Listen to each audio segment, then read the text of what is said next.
എല്ലാ കൂട്ടുകാർക്കും നമ്മുടെ പുതിയ വീഡിയോയിലേക്ക് സ്വാഗതം. ഇന്നത്തെ നമ്മുടെ വീഡിയോ ഉണ്ണിയപ്പമാണ്. ഈ ഒരു ഉണ്ണിയപ്പത്തിന്റെ പ്രത്യേകത എന്താന്ന് വെച്ചാൽ വളരെ സോഫ്റ്റ് ആണ്, അതുപോലെ കഴിക്കാനും നല്ല ടേസ്റ്റ് ആണ് കേട്ടോ. ഞാൻ ഈ ഉണ്ണിയപ്പത്തിലേക്ക് ഒരു തരത്തിൽ പോലും ഒരു മായവും കലർത്തിയിട്ടില്ല. എങ്കിലും നിങ്ങൾക്ക് ഈ വീഡിയോയിൽ കൂടെ കാണാലോ എത്ര പെർഫെക്റ്റ് ആയിട്ടാണ് ഉണ്ണിയപ്പം നമുക്ക് തയ്യാറാക്കി എടുക്കാൻ സാധിക്കുന്നത്. ഉണ്ണിയപ്പ ചട്ടിയിലേക്ക് മാവ് കോരി ഒഴിക്കുമ്പോൾ തന്നെ പൊങ്ങി വീർത്ത രീതിയിലാണ് നമുക്കിവിടെ ആയി വരുന്നത്. ഇന്നത്തെ നമ്മുടെ ഉണ്ണിയപ്പ കൂട്ട് തന്നെ ഒരു പ്രത്യേക രീതിയിലാണ്. നമ്മുടെ വീഡിയോ കാണുന്ന എന്റെ കൂട്ടുകാർക്ക് അറിയാൻ സാധിക്കും ഞാൻ എത്ര തരത്തിലുള്ള ഉണ്ണിയപ്പങ്ങളാണ് ഉണ്ടാക്കി കാണിച്ചു തന്നിട്ടുള്ളതെന്ന്. നമ്മുടെ വീഡിയോ തന്നെ പല കൂട്ടുകാർക്കും ഒരുപാട് തന്നെ പ്രചോദനവും കിട്ടിയിട്ടുണ്ടെന്ന് തന്നെയാണ് എന്റെ വിശ്വാസവും. ഒരുപാട് പേരിന്ന് ഉണ്ണിയപ്പത്തിന്റെ ബിസിനസ് ഒക്കെ സ്റ്റാർട്ട് ചെയ്തിട്ടുണ്ട്. അവരൊക്കെയും തരക്കേടില്ലാതെ തന്നെ മുന്നോട്ട് പോകുന്നുമുണ്ട്. അപ്പോൾ എന്റെ കൂട്ടുകാര് ഈ ഒരു ഉണ്ണിയപ്പ കൂട്ടും പഠിച്ചോളൂ. ഇനി എല്ലാവർക്കും വളരെ പെർഫെക്റ്റ് ആയിട്ട് തന്നെ ഉണ്ണിയപ്പം തയ്യാറാക്കി എടുക്കാനും സാധിക്കും. അപ്പോൾ നമുക്ക് നമ്മുടെ വീഡിയോ കണ്ടു നോക്കിയാലോ.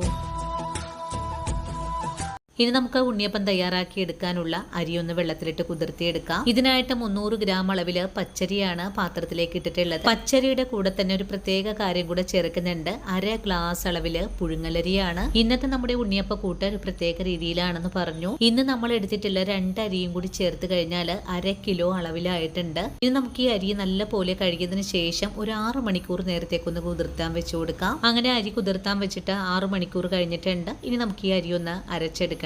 ഇതിനായിട്ടൊരു മിക്സിയുടെ ജാറിലേക്കാണ് അരി വാരിയിട്ട് കൊടുക്കേണ്ടത്. നമുക്ക് ഈ അരി 2 തവണകൾ കൊണ്ടാണ് അരച്ചെടുക്കാനും സാധിക്കുന്നത്. അരി കുതിർത്തിയ വെള്ളം കൊണ്ട് തന്നെയാണ് നമ്മൾ ഈ അരിയെന്ന് അരച്ചെടുക്കാനും പോകുന്നത്. അരി അരച്ചെടുക്കുമ്പോൾ നല്ല തരിതരിപ്പായിട്ട് വേണം അരച്ചെടുക്കാനായിട്ട്. അങ്ങനെ ചെയ്യുമ്പോഴാണ് ഉണ്ണിയപ്പം നല്ല സോഫ്റ്റ് ആയിട്ട് തന്നെ നമുക്ക് തയ്യാറാക്കി എടുക്കാൻ സാധിക്കുന്നത്. ഇനി അരച്ചെടുത്ത അരി ഒരു പാത്രത്തിലേക്ക് മാറ്റുവാണ്. ഇനി രണ്ടാമതും നമുക്ക് ഇതുപോലെ തന്നെ അരച്ചെടുത്തിട്ട് വരാം.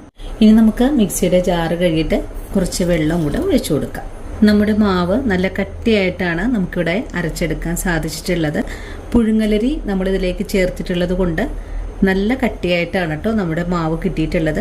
ഇനി നമുക്ക് ഈ മാവിലേക്ക് മധുരത്തിനായിട്ടുള്ള ശർക്കര പാനി ഒഴിച്ചു കൊടുക്കണം. ശർക്കര പാനി ഒഴിച്ചു കൊടുക്കുമ്പോൾ കുറച്ച് ചൂടോടുകൂടി തന്നെയാണ് നമുക്കിതിലേക്ക് ഒഴിച്ചു കൊടുക്കേണ്ടത്. തിളച്ച ചൂടോടെ ഒഴിച്ചു കൊടുക്കേണ്ട ആവശ്യമൊന്നും തന്നെയില്ല.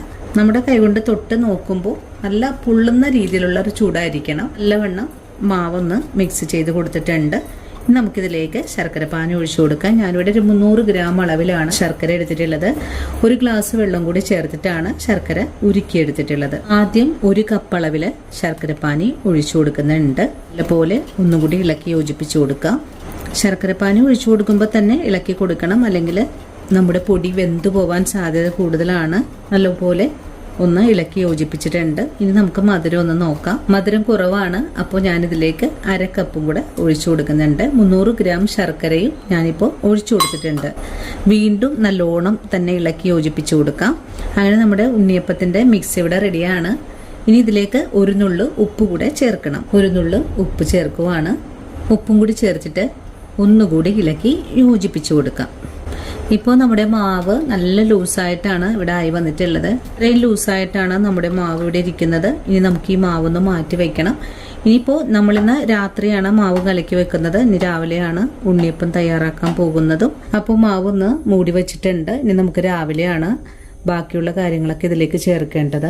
അങ്ങനെ നമ്മുടെ മാവ് കലക്കി വെച്ചിട്ട് ഇപ്പോൾ രാവിലെ ആയിട്ടുണ്ട്. ഇനി നമുക്ക് ഈ മാവ് ഒന്നും കൂടി ഇളക്കി നോക്കാം. മാവ് കലക്കി വെച്ച പോലെ തന്നെയാണ് ഇരിക്കുന്നത്. ഒന്നുകൂടി മാവ് ഇളക്കി യോജിപ്പിച്ചതിന് ശേഷം നമുക്കിതിലേക്ക് മറ്റുള്ള ചേരുവകൾ കൂടെ ചേർക്കണം. അതിനായിട്ട് ഞാനിവിടെ ഒരു പൂവൻ പഴമാണ് എടുത്തിട്ടുള്ളത്. ഇനി നമുക്ക് ഈ പഴം ഒന്ന് തോലെല്ലാം മാറ്റിയതിന് ശേഷം ഒരു മിക്സിയുടെ ജാറിലേക്ക് മാറ്റാം. പഴം മിക്സിയുടെ ജാറിലേക്ക് മാറ്റിയപ്പോൾ ഇതിലേക്ക് ഏലക്കയും ചുക്കും ഒന്ന് പൊടിച്ചെടുത്തിട്ടുണ്ടായിരുന്നു. അതേ മിക്സിയുടെ ജാറിലേക്ക് തന്നെയാണ് പഴം മാറ്റിയിട്ടുള്ളത്. പഴം മിക്സിയുടെ ജാറിലേക്ക് മാറ്റി കഴിഞ്ഞാൽ 1/2 കപ്പോളം അവില് കൂടെ ചേർക്കുന്നുണ്ട്. നിങ്ങൾക്ക് അവിലിനു പകരമായിട്ട് ചോറുണ്ടെങ്കിൽ അത് ചേർത്താലും കുഴപ്പമൊന്നുമില്ല. ഇനി നമുക്ക് ഈ കൂട്ട് വെണ്ണ പോലെ ഒന്ന് അരച്ചെടുത്തതിന് ശേഷം തലേ ദിവസമേ കലക്കി വെച്ചിരിക്കുന്ന മാവിലേക്കാണ് ഇതൊന്ന് ചേർത്ത് കൊടുക്കേണ്ടത്. നമ്മൾ ഇന്ന് എടുത്തിട്ടുള്ള അരിയുടെ കണക്കിന് ഒരു പഴം മാത്രം ചേർത്താൽ മതിയാകും. ഇനി പഴം ചേർത്തില്ലെങ്കിലും ഒരു കുഴപ്പമൊന്നുമില്ല. പഴം ചേർത്ത് കഴിഞ്ഞാൽ പിന്നെ നമുക്കിതിലേക്ക് വേണ്ടത് 1/2 കപ്പോളം മൈദയാണ്. മൈദ ചേർത്തതിന് ശേഷം നല്ലോണം ഒന്ന് ഇളക്കി യോജിപ്പിച്ചുകൂടെ കൊടുക്കണം. ഇനി കട്ടകൾ കട്ടകളില്ലാതെ വേണം നമുക്കൊന്ന് ഇളക്കിയെടുക്കാനായിട്ടും. അങ്ങനെ കട്ടകളെല്ലാം നല്ല പോലെ ഒന്ന് ഇളക്കി യോജിപ്പിച്ചു കൊടുക്കുവാണ്.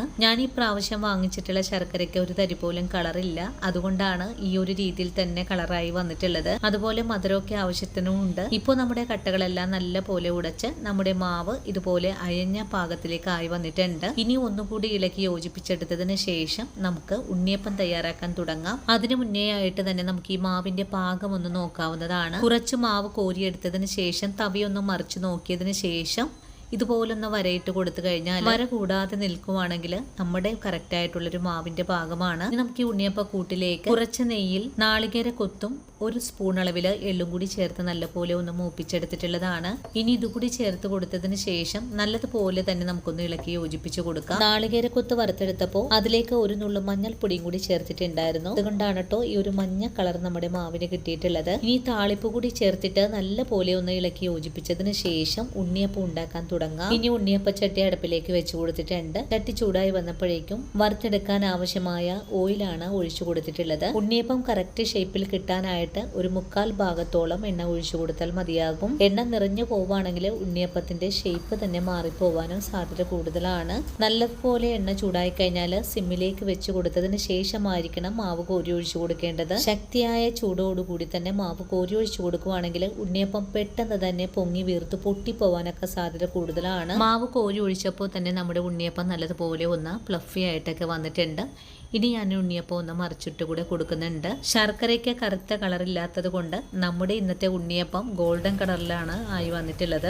നല്ല മുരിഞ്ഞു വരുന്ന ഭാഗമായി കഴിഞ്ഞാൽ പിന്നെ നമുക്ക് ഈ എണ്ണയിൽ നിന്നും കോരിയും കൂടെ മാറ്റാം. അങ്ങനെ നമ്മുടെ ഉണ്ണിയപ്പം നല്ല സ്വർണ്ണ നിറത്തിലേക്ക് ആയി വന്നപ്പോൾ ഞാൻ ഈ എണ്ണയിൽ നിന്നും കോരി മാറ്റും. വളരെ ക്രിസ്പി ആയിട്ട് തന്നെയാണ് നമുക്ക് ഉണ്ണിയപ്പം മുരിച്ചെടുക്കാൻ സാധിച്ചിട്ടുള്ളത്. അതിനുശേഷം രണ്ടാമതും നമുക്ക് ഈ പാനിലേക്ക് തന്നെ മാവ് കോരി ഒഴിച്ചു കൊടുക്കാം. രണ്ടാമതും മാവ് കോരി ഒഴിച്ചു കൊടുത്തപ്പോൾ തന്നെ പൊങ്ങി വീർത്ത് വരുവാണ്. നമ്മൾ ഈ ഉണ്ണിയപ്പം കൂട്ട് തയ്യാറാക്കി എടുത്തപ്പോൾ ഇതിലേക്ക് ഒരു തരി പോലും സോഡാപ്പൊടി ചേർത്തിട്ടില്ല. മാവ് പൊങ്ങി കിട്ടാനുള്ള ഒരു കാര്യങ്ങളും ചേർത്തിട്ടില്ല. എങ്കിലും വളരെ പെർഫെക്റ്റ് ആയിട്ട് നല്ല ഫ്ലഫി ആയിട്ടാണ് ഉണ്ണിയപ്പം നമുക്കിവിടെ മുരിയിച്ചെടുക്കാൻ സാധിക്കുന്നത്. അങ്ങനെ വളരെ എളുപ്പത്തിൽ തന്നെ നമ്മുടെ ഉണ്ണിയപ്പം എല്ലാം ഞാനിവിടെ മുരിയിച്ച് മാറ്റിയിട്ടുണ്ട്. നമ്മൾ എടുത്തിട്ടുള്ള അരിയുടെ അളവ് വെച്ചിട്ട് ഒരു 80 ഉണ്ണിയപ്പമാണ് നമുക്ക് മുരിയിച്ചെടുക്കാൻ സാധിച്ചിട്ടുള്ളത്. അപ്പോൾ കണ്ടല്ലോ കൂട്ടുകാരെ, എത്ര പെർഫെക്റ്റ് ആയിട്ടും എത്ര എളുപ്പത്തിലുമാണ് നമ്മൾ ഈ ഉണ്ണിയപ്പം എല്ലാം ഇവിടെ മുരിയിച്ചെടുത്തിട്ടുള്ളത്. ഇതുവരെയും ഉണ്ണിയപ്പം തയ്യാറാക്കിയിട്ട് ശരിയാവാത്ത എൻ്റെ കൂട്ടുകാര് ഈ ഒരു വീഡിയോ കണ്ടിട്ട് ഇന്ന് തന്നെ നിങ്ങൾ ഈ മാവ് തയ്യാറാക്കി കൂട്ട് പഠിച്ചോളൂ. ഇനി സോഡാപ്പൊടിയോ ഈസ്റ്റോ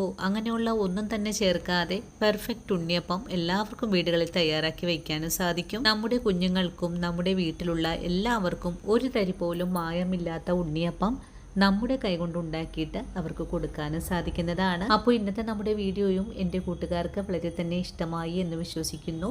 വീഡിയോ കണ്ട് ഇഷ്ടമായിട്ടുണ്ടെങ്കിൽ നിങ്ങളുടെ കൂട്ടുകാരിലേക്ക് ഈ വീഡിയോ ഒന്ന് ഷെയർ ചെയ്ത് കൊടുക്കാനും വീഡിയോ കാണുമ്പോൾ തന്നെ നിങ്ങളുടെ വിലയേറിയ ലൈക്കുകൾ തരാനും, ആദ്യമായിട്ടാണ് വീഡിയോ കാണുന്നതെങ്കിൽ പേജ് ഒന്ന് ഫോളോ ചെയ്ത് ഫാമിലിയിൽ മെമ്പർ ആകാനും മറക്കല്ലേ. ഇനിയും നല്ലൊരു വീഡിയോ ആയിട്ട് നാളെ കാണാം. അതുവരെയും ഒത്തിരി സ്നേഹത്തോടെ വീണ്ടും കാണാം.